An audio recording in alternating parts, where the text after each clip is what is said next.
چین به د امریکا زبرځواک ختم او له منځه یوسي. ډاکټر نیک محمد ویال د روحیو پاڼې څښتن. له دویمې نړیوالې جګړې وروسته امریکا په نړۍ کې د زبرځواک هیواد په توګه راڅرګند شو. هغه وخت نړۍ دوه قطبي وه، ځکه چې پخوانی شوروي ایوالی هم د نړۍ غښتلی هیواد و. دا چې روسیې په دویمې نړیوالې جګړې کې ستر مالي او ځاني زیانونه لیدلي وو، نو په سړه جګړه کې د امریکا متحدو ایالاتو سره له مخامخ کېدو وروسته یې ماته وخوړه او زبرځواک هم په ګنډو شو. که څه هم د ولسمشر ولادیمیر پوتین په مشرۍ مسکو یو ځل بیا په نړیوال انځور بدل شوی دی، خو د امریکا متحدو ایالاتو سره یې توپیر هم ژور دی. اوس مهال د نړۍ هجمونیک یا زبرځواک امریکا متحدو ایالاتو په لاس کې اخیستی دی. زبرځواک هغه هیواد کیدی شي چې د نړۍ په هیوادونو اغیز ولري. ډیپلوماسي، پوځي ځواک، اقتصادي وړتیاوې، نړیوالو ستونزو ته دننه کیدل، له غریبو هیوادونو سره د خپلو موخو په پار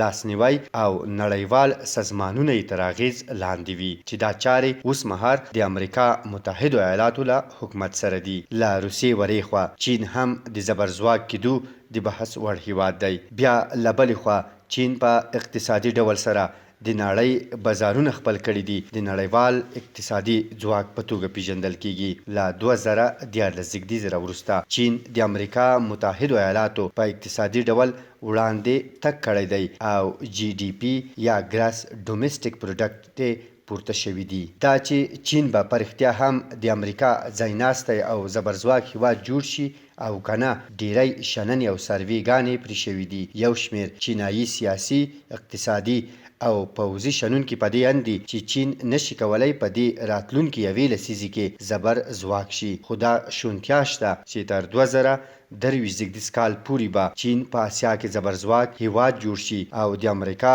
زبرځواکي به د اسیا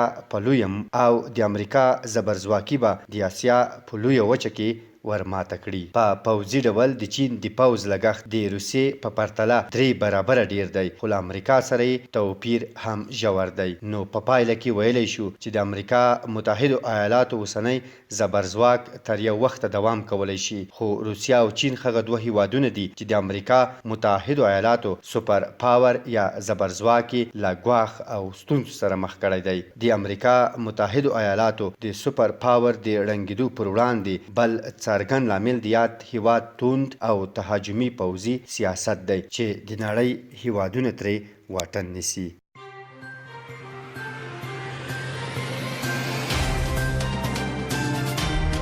د افغانستان، نړۍ او سیمې د مهمو خبرونو، پیښو او جریانونو په اړه د تازه، پر وخت او دقیقو خبرونو لپاره د روحیوي پاڼې د یوټیوب چینل لایک او سبسکرایب کړئ، ترڅو زموږ نوي او تازه ویډیوګانې پر وخت درته ورسیږي.